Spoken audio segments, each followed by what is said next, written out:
Good morning, Alan. What a joy to be able to speak to you. Sitting on the other side of the ocean and so some thousands of miles away. But thank you for joining us for TiEcon NCR. It's a huge privilege and pleasure. It's my pleasure and my honor. Thanks for having me. My pleasure, Alan. It's always a delight to talk to you. And as I was saying to you earlier when we had met, you're normally on this side. I mean, you have interviewed the world CEOs, you have interviewed everyone that and political leaders, business leaders, and now I'm having to interview you. So forgive me if I squirm a little and and appear suitably nervous, because I am. I've interviewed you a couple of times, so I'm Yes, a little frightened by the fact that you now have the opportunity to turn the tables. Yes, I should remember. There should be payback time. But Alan, you've talked very eloquently, and you're writing a book called Tomorrow's Capitalist and My Search for the Soul of Business, which I've gone through, and it is a fantastic book. It's recommended reading for everyone. I would tell everyone, please go get a copy. I'm sorry. There it is. Wonderful. Please go get a copy, because it really talks about the huge crisis that capitalism faces and today. And so let me hit that first. TiE, the Indus Entrepreneurs Group, NCR, is really about entrepreneurship. It's really about startups, about innovation, about people building new businesses from scratch. And yet, as you said, capitalism is undergoing a huge crisis at this point in time. A lot of questions from employees, the great resignation, global stresses and strains, profit with purpose or profit without purpose, lots of questions around that. So talk to us about why the book, why are you writing it, why now? So, Pramod, thank you for that question. I mean, I have been, as you know well, I'm CEO of Fortune Media now, but I've been a journalist my whole life, and I approached this issue as a journalist. I was not a crusader. I was not trying to change the world. I had always seen my job as trying to explain the world. And what I saw happening over the course of the last decade was a steady increase in the CEOs that I was talking to on a regular basis, focusing on goals and efforts that went beyond things that directly affected their bottom line. In some ways, this started back in Davos at the World Economic Forum in 2008, when Bill Gates, who was just stepping down as CEO of Microsoft, gave a speech about creative capitalism. And then you had Michael Porter, the business school professor at Harvard, talking about shared value capitalism, and John Mackey, who started Whole Foods, talking about conscious capitalism. And all of a sudden, everybody was trying to put an adjective in front of capitalism, that there was a sense that capitalism needed modification of some sort. I think it has built pretty steadily through the decade. And then when the pandemic hit, it actually increased it even more. So we're really at the point now that there's kind of a revolution going on in terms of corporate purpose. What is our role as corporations? How do we interact with society?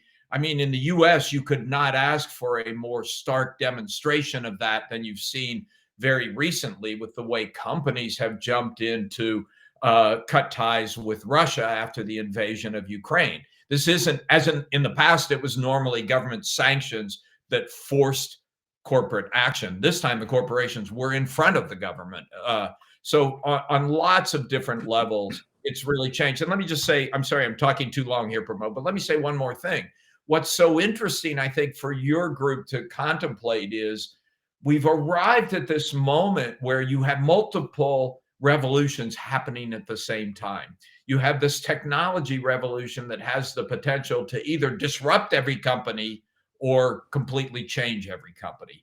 You have the purpose revolution, where companies are rethinking their role in society towards climate, towards diversity, equity, and inclusion, towards inequality, even towards geopolitics, as we've seen in the last few weeks. And then we're also having a kind of a revolution going on how we do work. Do you Yes. have to be do you have to be in an office? Do you have to work together? And I think that creates enormous opportunities for the members of this group, because some companies are going to figure out how to navigate their way through all this change successfully, and some companies aren't. And there are going to be lots of openings for entrepreneurs to make great headway. So look, I've been, final comment, but I've been watching this for 4 decades. I'm getting on. I'm older than you, Pramod. Been watching it for 4 decades. I don't think there's ever been a more fertile moment that has both peril and opportunity for companies that exist at this moment. And that should be a great moment for your members. Yeah, it's fantastic. As you said, it's a great moment, but it's also very scary, because if you're the CEO of a budding young company and you're faced with the battle for the soul of business, and should you have a soul and should you have a purpose, you have to go back to the original premise of, the purpose of business is, the purpose of a business is to do business and nothing else, as Milton Friedman used to say, right? The business of business is business. But equally now, that is changing profoundly. So should companies have a soul as companies build and scale? Should they think about a soul? Should they think about a purpose? I know you watch, and you watch wonderfully well with great objectivity, without judgment. I've always felt in ways that is fantastic.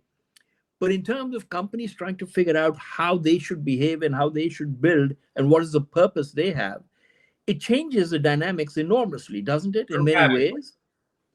It changes the dynamics dramatically. Look, he was a brilliant man. I knew him. I would talk to him on occasion. In fact, I remember as a young sort of reporter trying to get Milton Friedman on the phone to get him to comment for one of my economic stories. He was at the time, telephone calls were quite expensive. He was the only one of my sources who would always insist on reversing the charges. Because he believed that was part of his free market belief. I was the one who wanted to talk to him, therefore I should pay for the phone call. But had a brilliant man, provided many insights on the economy. On this point, I think he was just wrong. And I have to tell you, the majority of CEOs I talk to these days also think he was wrong. The business of business isn't just business. If you don't have a functioning society, eventually you will not have a business. So I think it's kind of an awakening of business, and I also think it's driven by some very fundamental changes in the very nature of business that we can talk about. But it's not Milton Friedman's world. No, talk about those changes in business, fundamental changes, Alan. That would be great, please. Yeah, well, I'll give you my favorite statistic, because I think it gets to a lot of what we're talking about. There was a study done a year or so ago that looked at the balance sheets of the Fortune 500 companies. And of course, I love any study that starts with the subset of Fortune 500 companies. Fortune 500, right? What a brand. And what it found was, in the 1970s, 80% of the value of Fortune 500 companies was physical stuff. It was plants, it was equipment, it was oil in the ground, it was inventory on the shelves. It was the kind of thing that you needed capital to accumulate, which is why capital was so important. And the thing that all the metrics and measurements and focus was on scarce capital, so you could accumulate stuff. If you do the same exercise today, look at the balance sheets of Fortune 500 companies, more than 85% of the value is intangibles. It's intellectual property. It's brand value. It's all the things that are not tied to financial capital as much as they are tied to your people, the folks who walk out the door every evening. And so going from 80% physical stuff to 85% people-oriented value is just an enormous change over the course of 50 years. And it's meant that the role of the employee has just become so much greater. And all of that, of course, was happening before the pandemic and before the so-called Great Resignation, which made it even more intense because it eliminated the geographical boundaries, right? You can now hire people from anywhere, and it increased the demand and created greater scarcity. So I think all of this has been building, but it's now reached this point where we recognize that people are the core source of value of companies, and how you treat your people, how you inspire your people are ultimately more important as a leader than your ability to tell everybody what to do. Alan, as you talk about these very profound changes, particularly the statistics you talk about in terms of assets of companies, which I agree with you. I don't think there is any better statistic pointing to the importance of people and what we do. And yet you've got alongside that the Great Resignation happening, right? Which is a very brand new phenomena. In India, we're having a hard time hiring engineers. Every company is. We're running out of time. In the US, Yeah. you can't hire engineers, right? And people are having to go all over the world. And in fact, many people who have gone to Ukraine or Poland or even Russia in the old days to go and get the engineers that we needed. So how does a young company try and balance that? Because my follow-up question to yours would be, is the stock market forgiving of that? Are the venture capitalists forgiving of that? Are the private equity guys forgiving of that? I mean, how much of that is real and reflected and understood by the people who are providing the funding? Well, you kind of have to separate the cycle and the trend. What we were talking about a minute ago is the trend. I believe the trend towards increasing focus and increasing value of human beings in corporations will continue. It's a long-term 50-year trend, and it's going to keep going. But there's a cyclical problem here as well. Because of the pandemic, developed nations, and particularly the US, poured an enormous amount of stimulus into the economy, which has hyped up demand for people, for labor, far greater than supply. So there's a mismatch out there that's going to have to be sorted out. And unfortunately, Pramod, as you know, in history, the way that gets sorted out is usually with a recession. Probably not this year, but if we get through this without a recession in the next 2 to 3 years, I will be stunned, because that's just not the way economic cycles have worked historically. None of that changes the trend, but it will change the immediate intense focus. And that cycle, though, Alan, will put even more pressure on companies and everybody else to focus on bottom lines, on cash flows, etc., and even less on purpose in many ways. So at some point, don't those have to correlate and come together?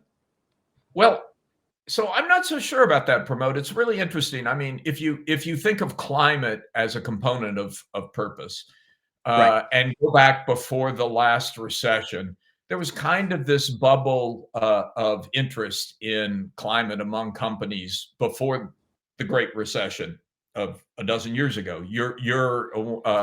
One of your favorite companies of your GE got very much involved in that, and other companies like Duke Power were talking about taking action on climate. And then the recession hit and it all went away. Everybody said, "Oh, forget that. We have to focus on the bottom line." So when COVID happened in March of 2020, which is when it hit the US, I thought the same thing would happen again. I thought, all this talk about purpose and ESG goals is going to disappear because everybody will focus on the bottom line. And instead, as you know, it was the exact opposite. It intensified because of the nature of the crisis. In a way, it was a stakeholder crisis. It was your employees' health that was at risk, not your finances, as was the case in the Great Recession. So having lived through that, I'm not sure a recession will change it. The climate crisis is only going to get more intense. The questions about capitalism that have been growing over the course of decade are not going to go away with a recession. They will probably be intensified by a recession. And so the feeling by business that to do this right you've got to pay attention to a broader set of stakeholders than just your shareholders. You've got to pay attention to your employees and your employees' well-being. You've got to pay attention to the natural environment, because we're now increasingly, with each passing year, seeing the direct impact of climate deterioration. And you've got to make sure that you're operating in communities in a world that's stable. So I don't think it's going to go away. And my advice to any company that's looking for opportunities in this environment is to pay attention to that from the get-go, that make sure your value is firmly rooted in purpose beyond just profit. And that will help you attract people. And increasingly, we're seeing it help attract customers and attract investors. I mean, you now have close to half of the investment funds out in the marketplace, at least nominally, have an ESG screen on them. Yes. Some of those ESG screens are bullshit, but the intention that they represent is real. Investors want you to pay attention to the environment, to pay attention to your people, because they think these are the ways you create value in the long term. So I don't think this is going to go away. I don't think, as I said, you got to separate the trend from the cycle. I think the trend is strong and continuing and accelerating. If you just take, you were talking about statistics, if you just look at the percentage of companies that have made 2050 net zero pledges in the last 2 years, I mean, it's been an increase, depending on which base set of companies you use, in the neighborhood of 400, 500, 600%. Now, again, right, some of those commitments are bullshit. Some of them, I mean, it's pretty easy to say, hey, we're going to meet these grand goals in 2050 when I'll be long dead. But it tells you that something very real is going on, and I don't think it's going to go away. Yeah.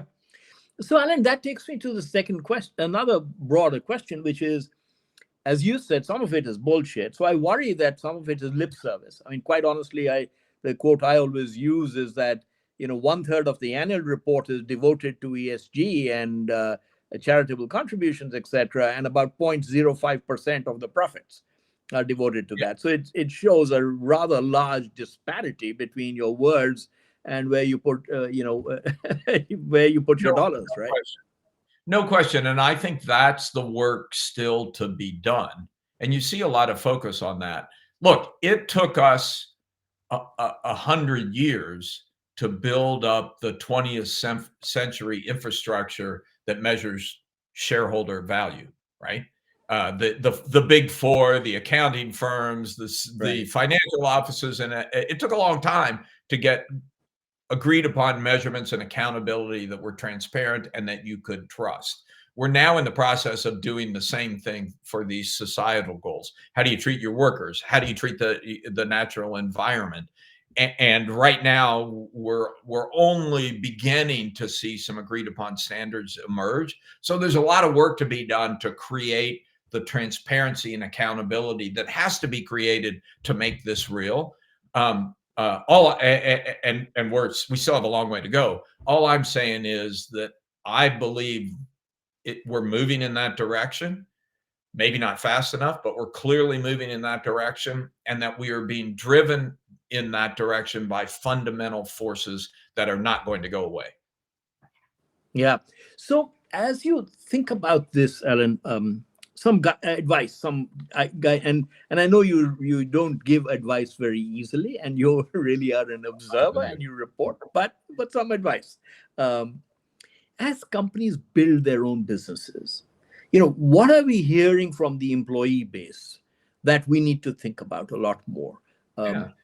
That's one. And two, there's enough evidence, wouldn't you say, that profit plus purpose is very successful. You don't have to sacrifice one for the other, particularly if you think about many companies, including Microsoft, for instance, which has been at the forefront of this in many respects. So two questions there: profit per purpose, does that work?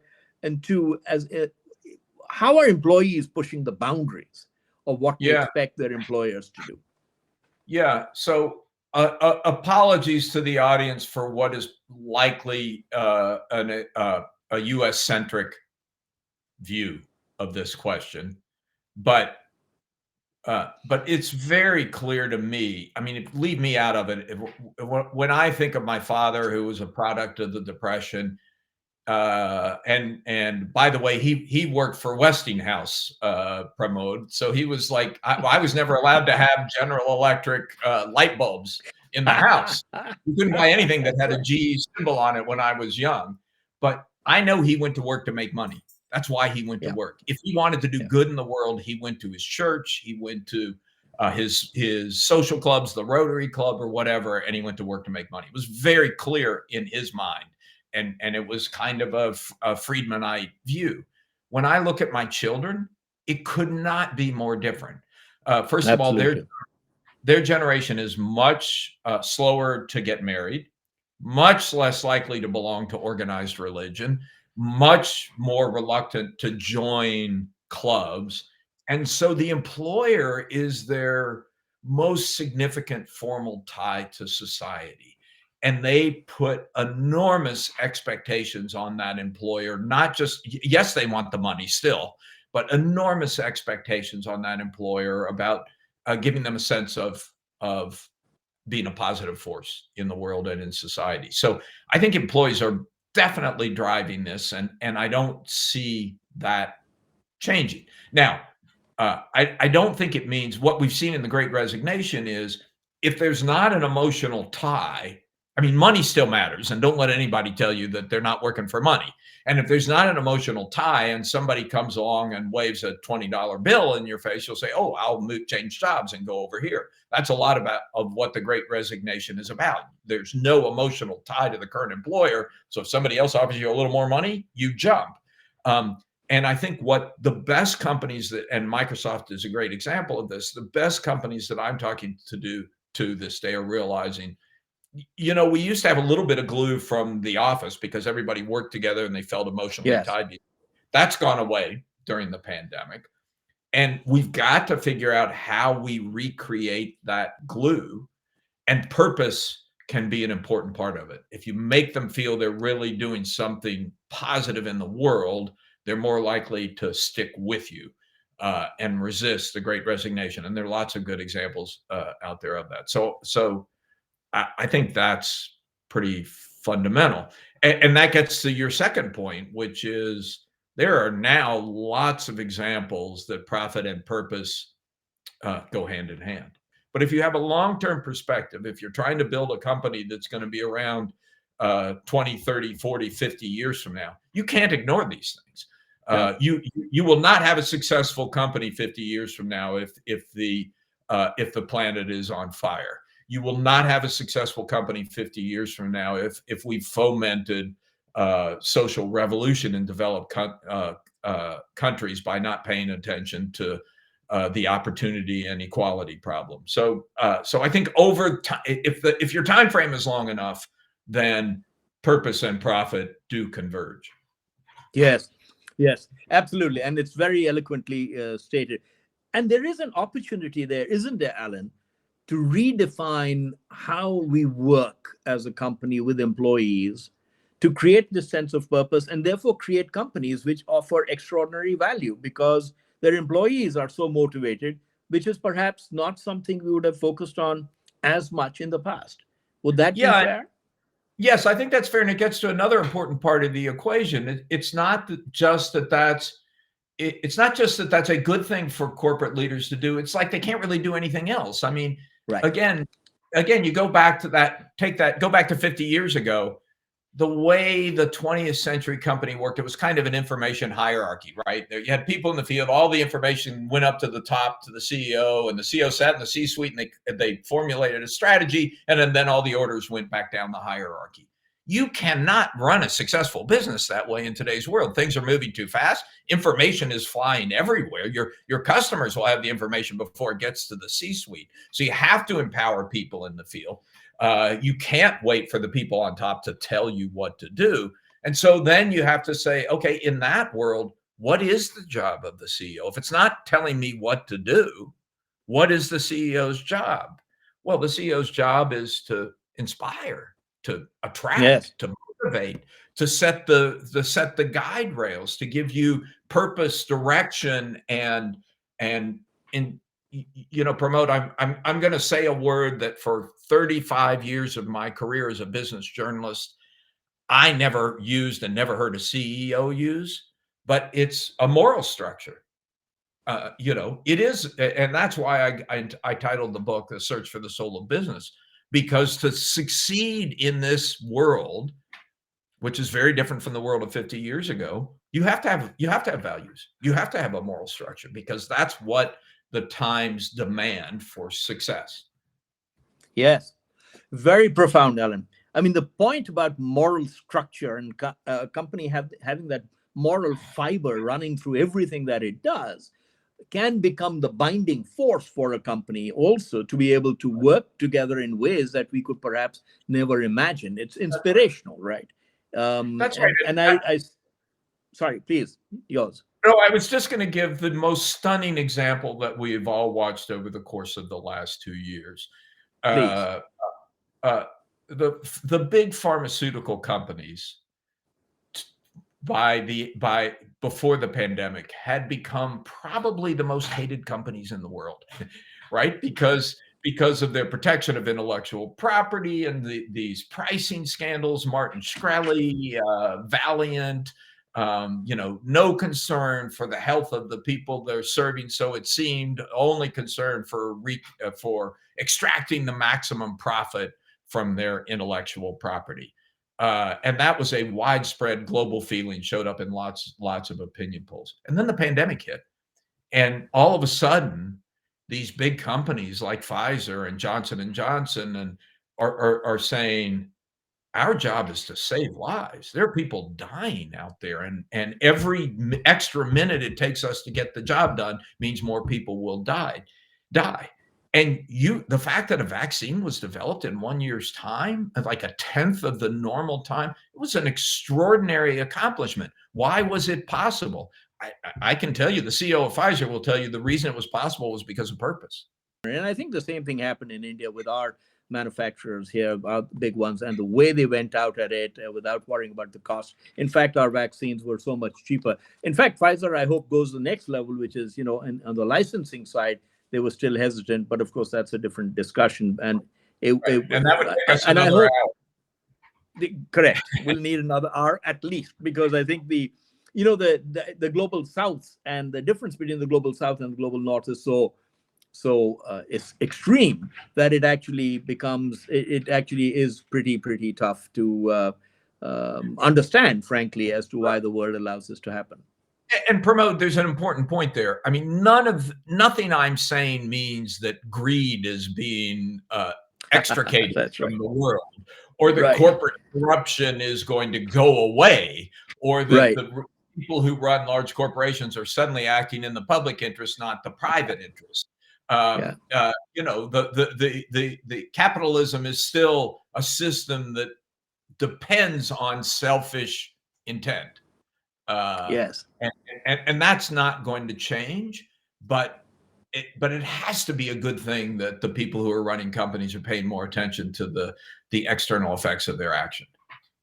I think it's fantastic. It's a fantastic change, and I think it can only be for the better. And I think in a country like India, particularly emerging economies, there is so much companies have to do to make our overall situation and solve the problems of India, that sense of purpose permeating through everyone will be fantastic. By the way, Alan, one of the great things we see in India is that many of the startups are very clearly focused on solving everyday problems around healthcare, education, etc., which are profound but now eminently solvable through the use of technology.